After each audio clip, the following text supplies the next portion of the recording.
जनता का जनादेश स्वीकार किया है भाजपा ने, और अब चुनौती पार्टी के सामने लोकसभा चुनाव है। तो ऐसे में पार्टी चाहेगी जल्द से जल्द जो कारण रहे हैं प्रदेश में हार के, चाहे एंटी इनकम्बेंट की हो या फिर जनता की नाराजगी हो या फिर जनता का मूड क्या रहा, टिकट वितरण में गलती जहाँ पर रही है, तो ये सभी चीजों को एक बार देखा जाएगा। पार्टी स्तर पर बैठक यहाँ पर होगी। आज संभव है कि सीएमआर में भी जो पार्टी के भाजपा के जो हारे और जीते हुए प्रत्याशी वो यहाँ पर उनको फिलहाल बुलाया जा रहा है, लेकिन कल दिल्ली में बैठक होनी है। आला नेता दिल्ली जाएंगे, अमित शाह फीडबैक वहां पर लेंगे और फीडबैक लेने के साथ साथ ये भी देखा जाएगा कि अब किस रूट पर पार्टी को चलना है। तो ऐसे में आज की जो बैठक है काफी अहम हो जाती है। फिलहाल अभी समय तय नहीं हुआ कि आखिरकार कब ये बैठक यहाँ पर होनी है, लेकिन ये जरूर कहा जा सकता है कि एक बार पार्टी जो अपने स्तर पर यहाँ पर बैठक करेगी और उसके बाद में कल दिल्ली में होने वाली बैठक के अंदर यहाँ के जो डिसीजन है, यहाँ के जो कारण है, अपनी चर्चा करने के बाद में दिल्ली में अमित शाह के सामने वहां पर रखेगी।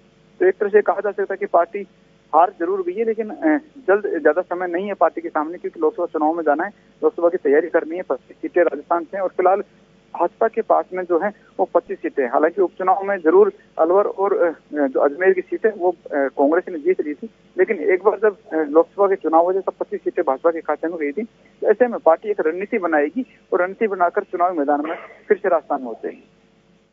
जिस तरीके से अब लोकसभा चुनाव नजदीक है और जो भाजपा शासित राज्य थे तीनों, उसमें भाजपा को शिकस्त मिली है, तो फिलहाल क्या कुछ रणनीति राज्य सरकार की होगी और केंद्र सरकार इसको लेकर क्या मंथन करे?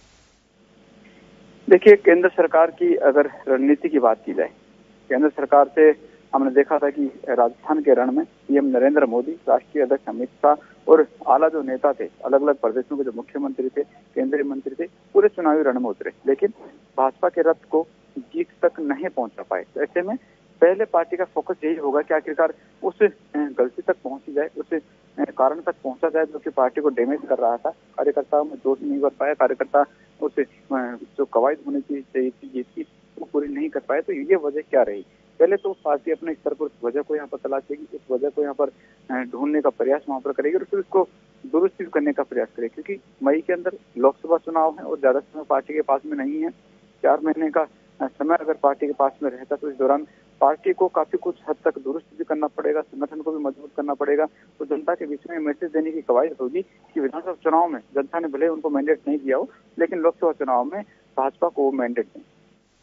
जी अनिल, बहुत बहुत धन्यवाद तमाम जानकारी के लिए। हमारे जन टीवी संवाददाता अनिल सेन हमसे जुड़े हुए थे, जिन्होंने इस पूरी खबर पर हमको जानकारी दी।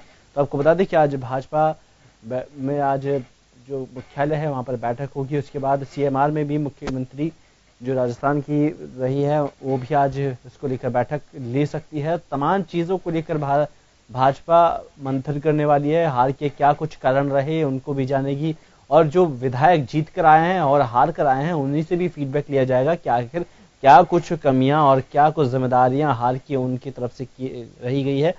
तो इन सब चीजों को लेकर पहले प्रदेश स्तर पर काम किया जाएगा, फिर उसके बाद पूरा फीडबैक राज्य सरकार केंद्र सरकार को भेजेगी। कल अमित शाह बीजेपी के आला नेताओं के साथ बैठक करेंगे और वहां उनसे फीडबैक लेंगे और प्रधानमंत्री नरेंद्र मोदी को ये पूरी चीजें बताई जाएगी, क्योंकि आगामी लोकसभा चुनाव के लिए भाजपा को अभी से तैयार होना है।